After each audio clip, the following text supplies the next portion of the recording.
Hi and welcome to Life in Isolation with me, Najma Ismael. Today I have a phenomenal woman with me. Her name is Rebecca Miano. She's the CEO and MD of KenGen.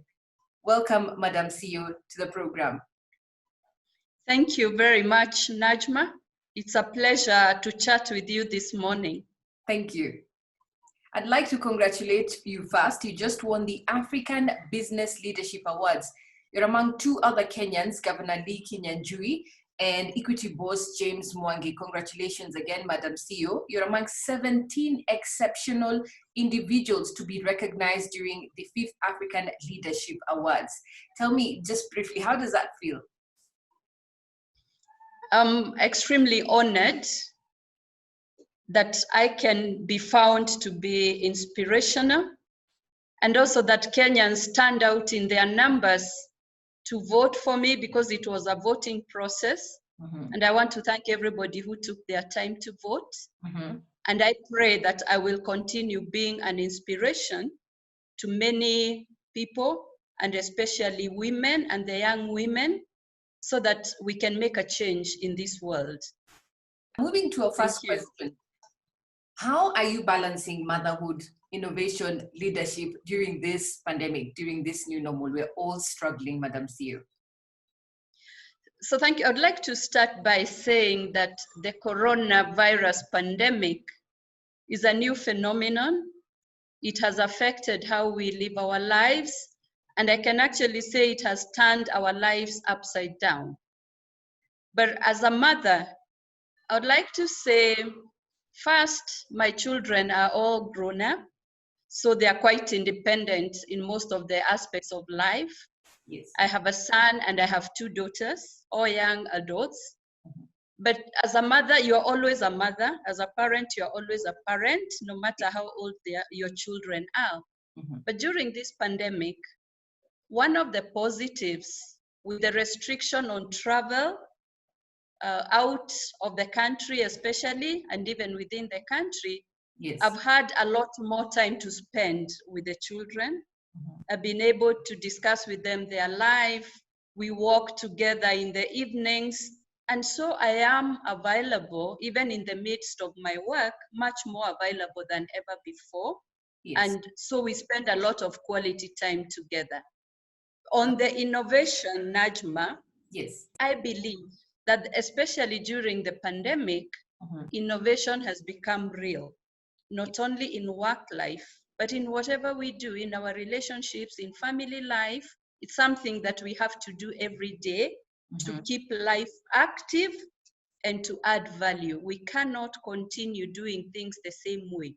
So as the MD of KenGen, I've encouraged staff to continue innovating, giving ideas and new ideas on how to cope in a crisis, because this is not something we've ever done before.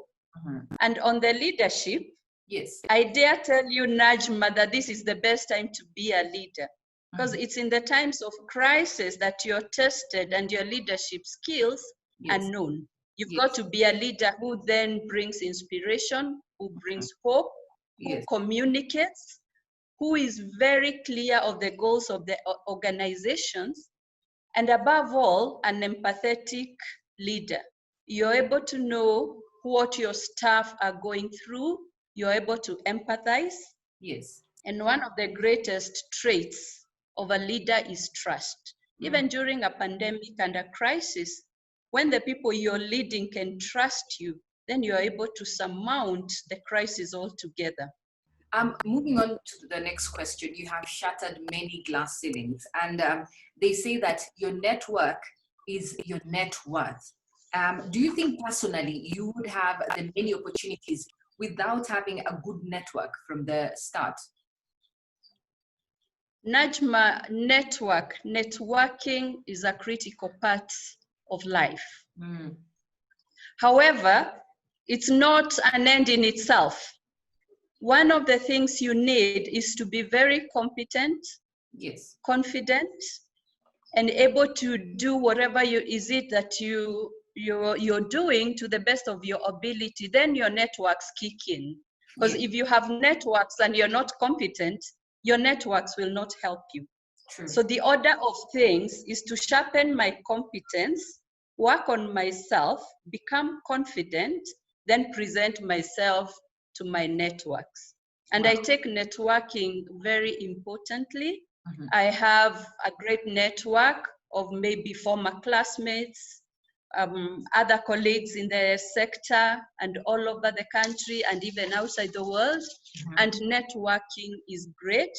And when people believe in you after you're competent, then they will also believe that you can do the next task that is available. We're in the middle of a global crisis. How would you advise women to stay on top of their careers, remain relevant, and be indispensable? You know, find that nice opportunity, a breakthrough within this pandemic.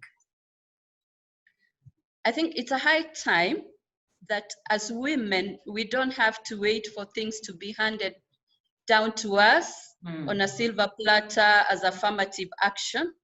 We have to present ourselves at the table. Yes. We have to watch out for opportunities and then offer ourselves to serve in those opportunities. But we cannot do that if we don't have the competence in the field in which we work. Yes. Like you're a journalist, you've got to be the best journalist there can be. Yes. I am a lawyer, I have to sharpen my skills. Engineers, doctors, every profession, you have to sharpen your competence first.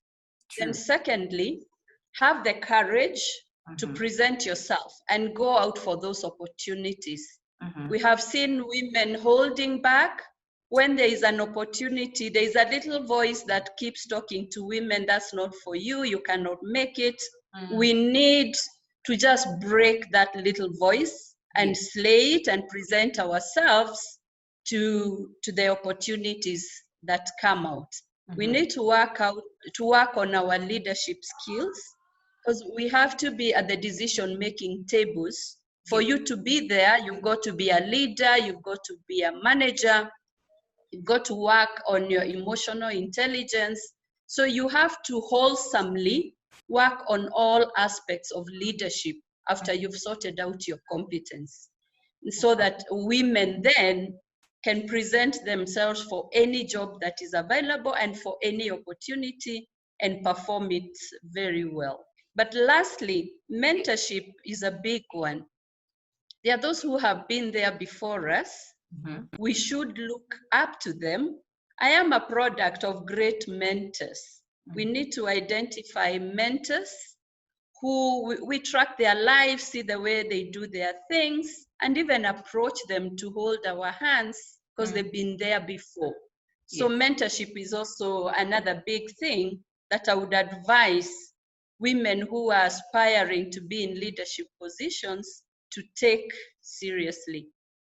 Finally, before I let you go, Madam CEO, what has the pandemic taught you? What is the one thing that you will come out of this with? The pandemic has taught me very, very many things, but like you ask, I'll just dwell on the one that I think is my biggest lesson. Adaptability. Before the pandemic, we had reached a point, including myself, that life was just rolling on very well, smoothly. We never foresaw that things would turn upside down, that things would really go bad. But it has taught me to watch out, be resilient, be agile, and adopt to how life evolves and how life turns out. Yes. Which means if I am adaptable, I will bring out my best even in times of a crisis. The best that I knew of myself before the crisis, I need not postpone it.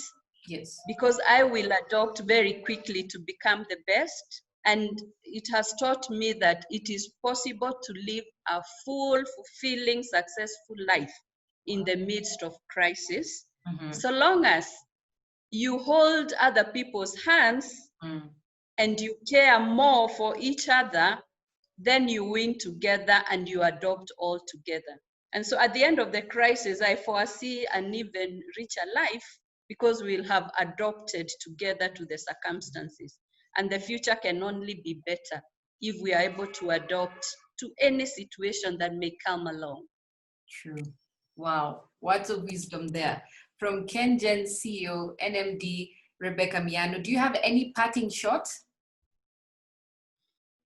My parting shot is just to wish everybody the will to keep a positive life. No matter what we are going through, let us keep it positive, let us keep the hope, and we will sail through together.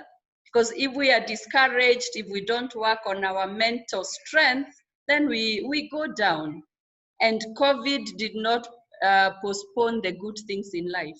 Yes. COVID did not postpone our positivity. It did not postpone our integrity. All those positive things, they were not postponed by COVID. It's time to think about them even more. Absolutely amazing. Thank you very much, Madam CEO. She has told us that women, we tend to have that voice inside that says, you know, hold back, don't go there. You know, you're not qualified. Do not listen to that voice. And also, she talked about networking. It's a critical part of your career, but not just a good network. You have to be competent. You have to be confident. This has been Life in Isolation with me, Najma Ismael. Thank you very much for watching.